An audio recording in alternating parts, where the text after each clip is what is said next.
ചോദ്യം: കേരള സംസ്ഥാനം രൂപീകൃതമായത് എന്നാണ്? Option A 1956 November 1, option B 1956 November 30, option C 1856 November 1, option D 1956 November 21. ഉത്തരം ഓപ്ഷൻ എ 1956 നവംബർ 1. ചോദ്യം 2: കേരളത്തിൻ്റെ തലസ്ഥാനം ഏതാണ്? Option A Wayanad, option B Kollam, option C Thiruvananthapuram, option D Kochi.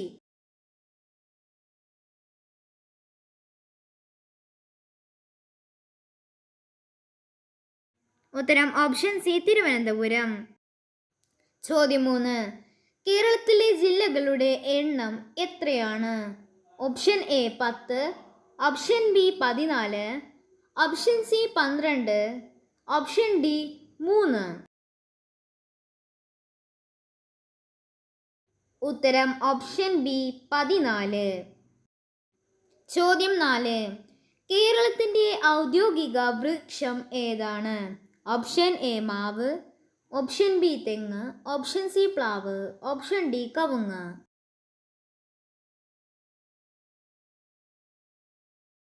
ഉത്തരം ഓപ്ഷൻ ബി തെങ്ങ്. ചോദ്യം 5: കേരളത്തിലെ ഏറ്റവും നീളം കൂടിയ ബീച്ച് ഏതാണ്?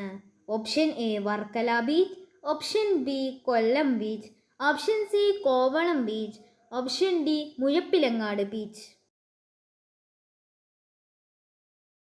ഉത്തരം ഓപ്ഷൻ ഡി മുഴപ്പിലങ്ങാട് ബീച്ച്. ചോദ്യം 6: കേരളത്തിൽ കിഴക്കോട്ട് ഒഴുകുന്ന നദികളുടെ എണ്ണം എത്രയാണ്? Option A 41, option B 3, option C 44, option D 12. ഉത്തരം ഓപ്ഷൻ ബി 3.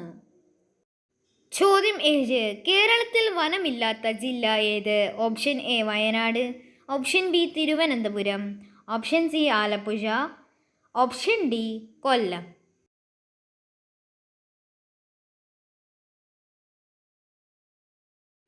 ഉത്തരം ഓപ്ഷൻ സി ആലപ്പുഴ.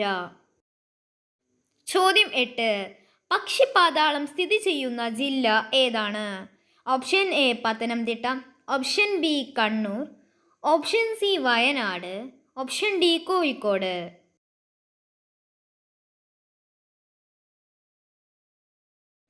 ഉത്തരം ഓപ്ഷൻ സി വയനാട്. ചോദ്യം 9: അറബിക്കടലിൻ്റെ റാണി എന്ന് അറിയപ്പെടുന്ന ജില്ല ഏതാണ്? Option A Kozhikode, option B Kannur, option C Kollam, option D Kochi.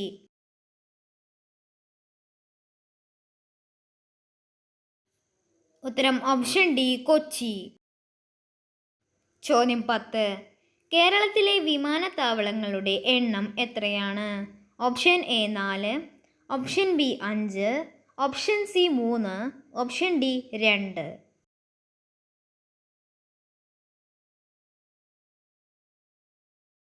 ഉത്തരം ഓപ്ഷൻ എ 4. കേരളത്തിൻ്റെ സാംസ്കാരിക തലസ്ഥാനം ഏത്? Option A Kollam, option B Thiruvananthapuram, option C Thrissur, option D Kottayam. ഉത്തരമറിയുന്നവർ കമൻറ്റ് ചെയ്യുക. നന്ദി.